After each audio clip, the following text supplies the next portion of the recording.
north of the Broad. Guess who is with us here at Beaufort at the Pat Conroy Literary Center? We have Laura Winkel and Roy Austin with Libraries for Kids, and of course the founder, president-elect.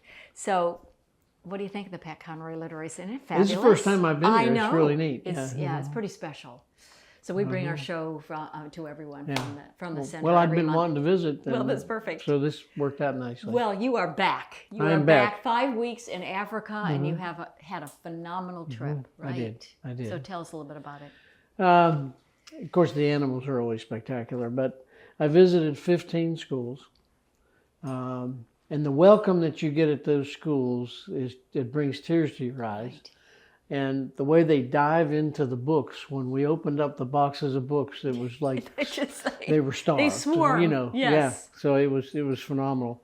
I also visited our warehouse over there and met with our team that gets all the books delivered. I also met with 2 Kenyan-based nonprofits that are doing work with libraries, so we're hoping to collaborate with one of them. Okay. I also met with our board member, Nanga Wanjohi, who's on our board and is Kenyan. And then we got the news just a couple days ago of the latest school count. So, and we have now put books in 8,576 schools. Yeah. Does that make you proud? Does It makes me humbled. It brings tears to your eyes. I can see it in your face. That is so wonderful. That's 2.1 million children that now have some books. Not near as many as we would like, but they have something, which they had nothing before. And when did you start Libraries for Kids? 5 years ago. 5 years. And you just finished a phenomenal fundraiser that you increased the donations by 3,000%. Congratulations, Laura. Thank you. Good job. She did an amazing job. It was a lot of work, but there were a lot of hands that played a part in it. So. And you didn't get to go to Africa this time. I did not go. I wanted to, but there's some things on the home front that I needed to be here for, and I kind of held down Libraries for Kids while he was away. And you got a lot of good pictures from Roy. Oh, yeah. Anything else? I'm still going through the pictures. There's so many. Anything else you want to share about the trip? Just the fact that when you look at that many schools and that many children, it's not only 2.1 million children, but it's their teachers, their parents, their communities. So we're probably talking total impact 5 million people. Wow. But 12,000 more schools to go in Kenya.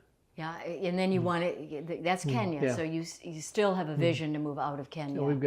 We're in 2 schools in Tanzania now. In Tanzania, okay. So just dabbling there. And then just for our viewers that might not be familiar with Libraries for Kids, the mission, the purpose. We create libraries in rural schools that have virtually no resources.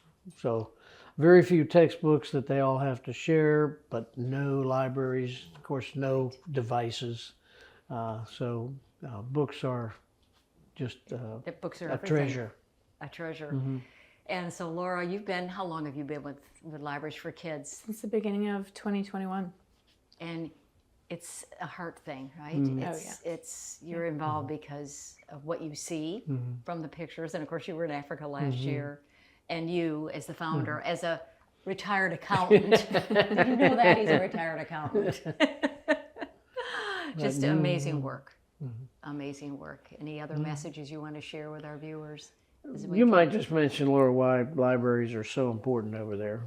I mean, I could speak on that for a long time, but when we focus on the primary schools, because when you get education and resources into the hands of young kids, you're changing minds, you're opening up the world to them to be able to just think differently, to be able to articulate, dream, and do so much with the resources that we put into their hands and even beyond that. So we're really excited. Yeah, these kids, basically, in most cases, all they know is their mud and stick hut villages. Right.